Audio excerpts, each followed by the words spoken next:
Oh, here we go. Russian rocket bombardment. What on earth? Look at them coming in.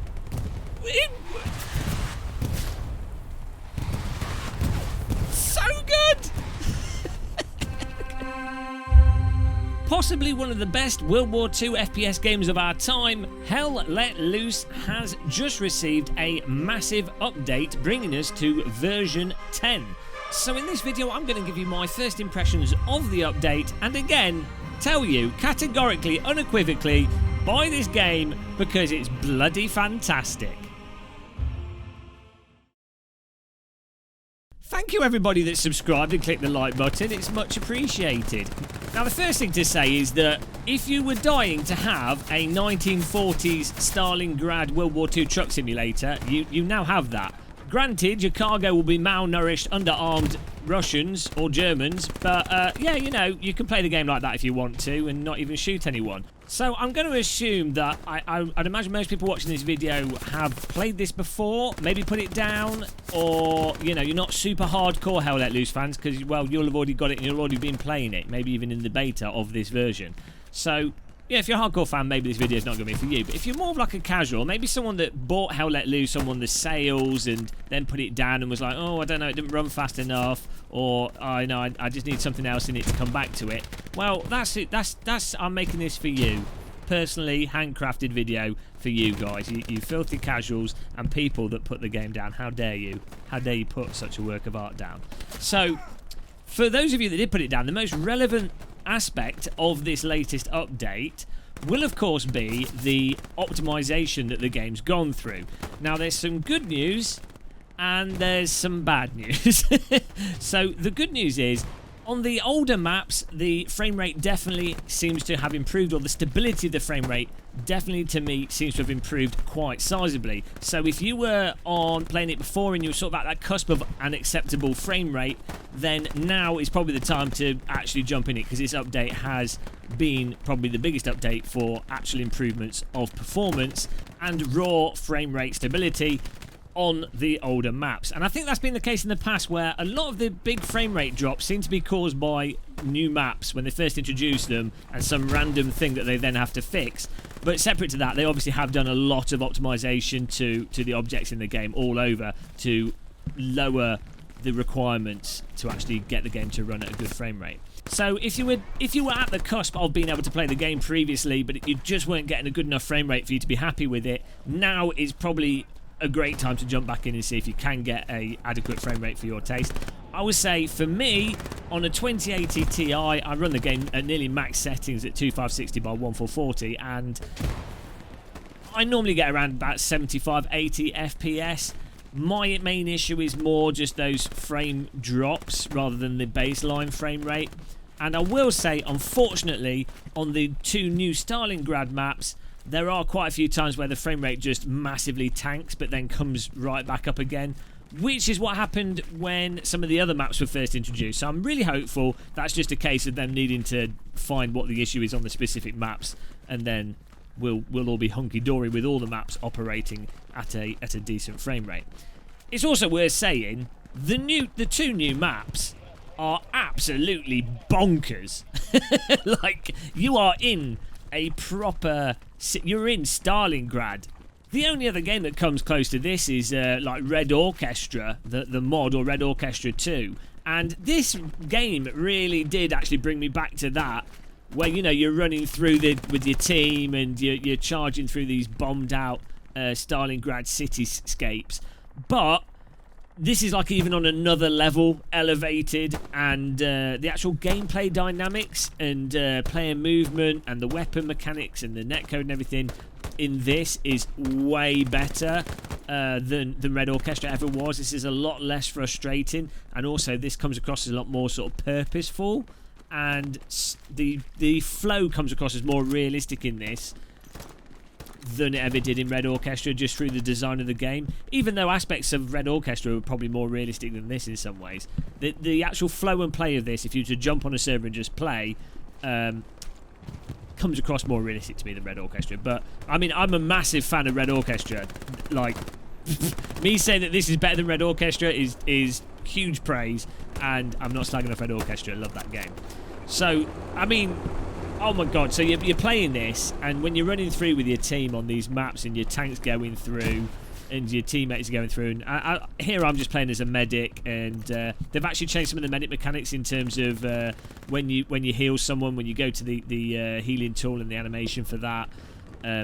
There's definitely been a lot of sort of subtle rebalancing and some like gameplay stuff that's occurred in this newer version of the game. The dynamics of it, just from the last time I played Red Orchestra before the update, the gameplay just seems a little bit smoother, a little bit more organic, if that makes sense, which is obviously the direction that you want things to go in. I've not had a chance to actually try the new tanks out properly, but as I say, they've all had like armor overhauls. So if you're a tank enthusiast or a tank player, then I'm sure that's the stuff that you'll really notice and appreciate. Obviously, as well, with us now being Soviets, we now also have all the Soviet weaponry and all that stuff to play with. I've just spent my time playing as a medic, so with the rifle, you know, it operates like the other rifles. I think that's the nice thing with World War II is a lot of the weapons, in a sense, are relatively self-balancing. Not entirely. Obviously, the developer has to do stuff to balance it more than it would be in real life, but generally, like compared to modern weapons, generally it kind of, when the developer balances it kind of makes sense within the context of the game. It doesn't feel too artificial. But what I noticed on these Stalingrad maps, in contrast to playing these huge type of maps in other World War II sort of sim or realistic shooters, is the scale of this map being so big. It actually weirdly reduces that annoying you getting shot and not knowing where it comes from thing. Because the map is so big and because there's so much cover, it kind of balances things out. It's hard for a guy to be in one window and then, you know, just take a pot shot at you and get the kill on you very easily from camping in a window. Because if he's really far back camping in a window and there's a lot of cover and you're moving through the cover, it's actually very hard for him to make that shot. And also, if you're with a group of people, the guy in the window makes a shot at you, they've given away their position. So, you know, whereas in the past, that kind of camping stuff would really, really work. That doesn't seem to be so much the case in Hell Let Loose, which I really, really love about it. It's kind of, from its realism of the map design, actually counteracts some of the more cheesy gameplay aspects. Now, another thing I noticed was it seems like a lot of audio re-equalizing has gone on, and there's been new audio. There's new weapons in this for the Russian teams, from the mortars to handguns and rifles and everything. But just came across to me like the audio levels were balanced a bit better.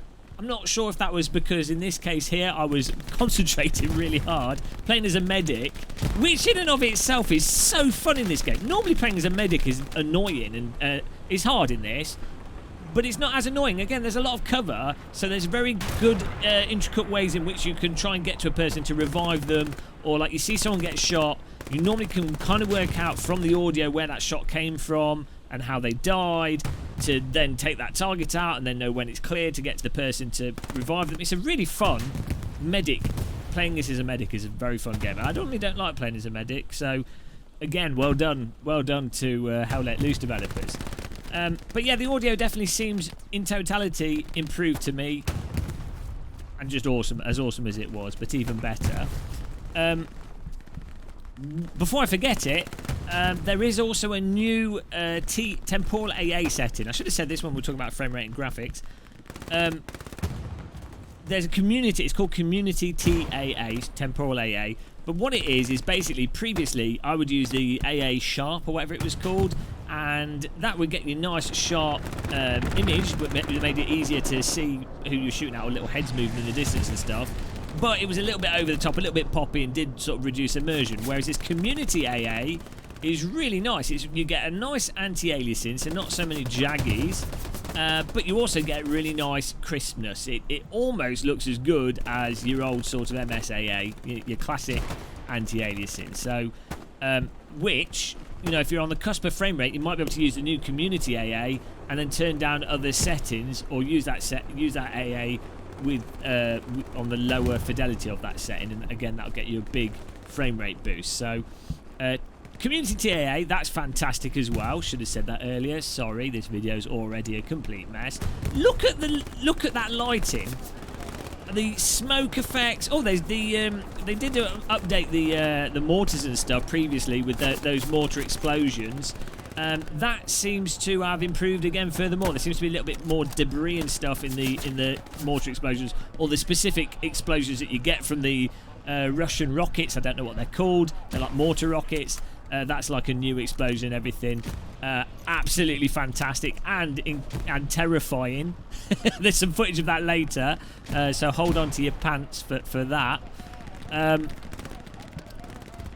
But look at that. Right, so we're just hiding behind a wall here. I know there's a load of enemy to my right. I'm playing this with a teammate who I'm trying to also keep alive for the most part, but I neglected my duty because, well, my life is very important to me.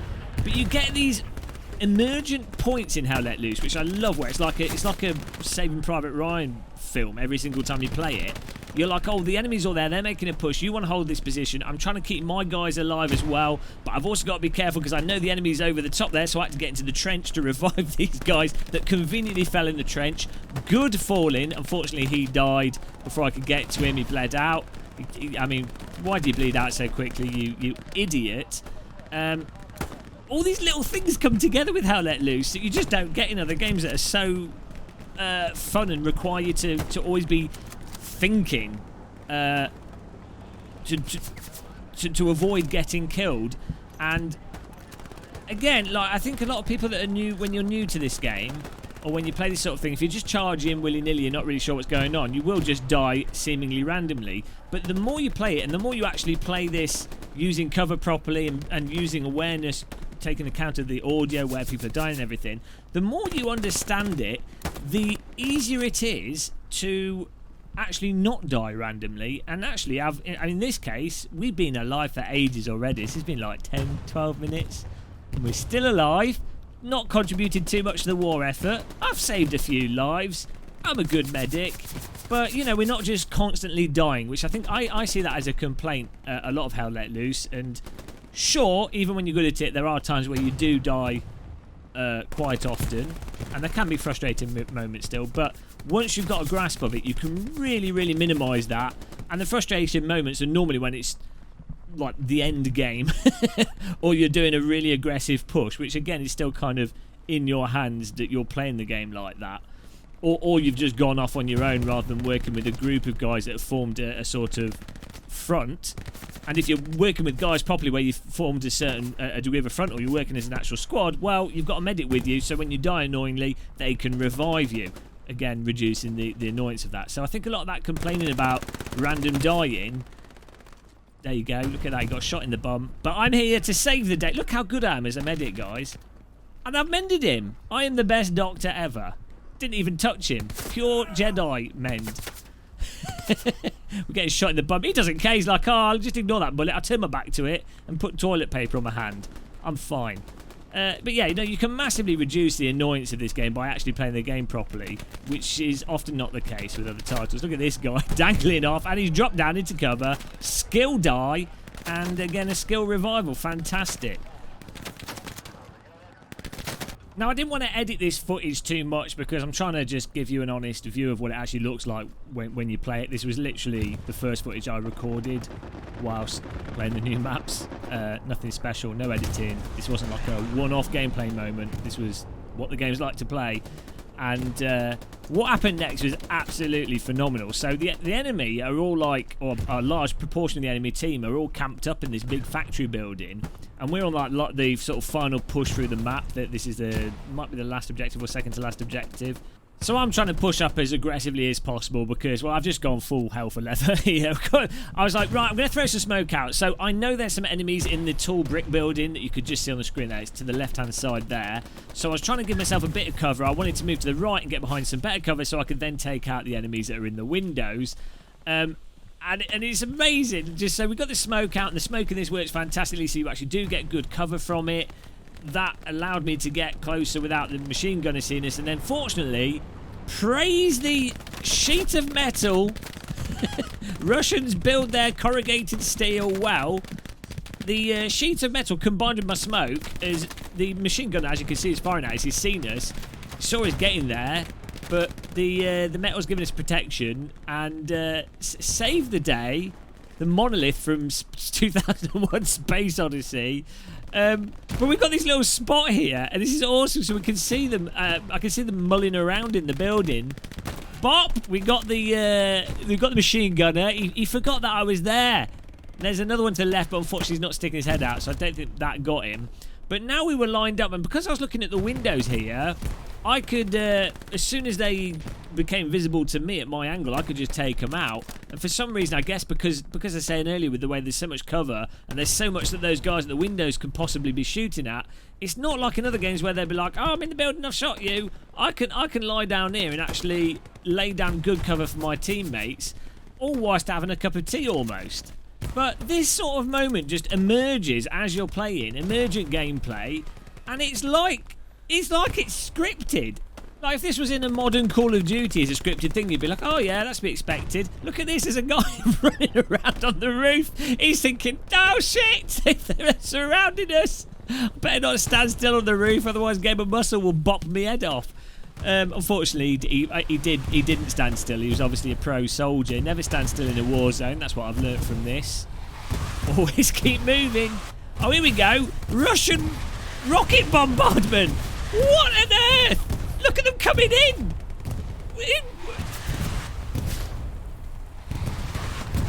So good.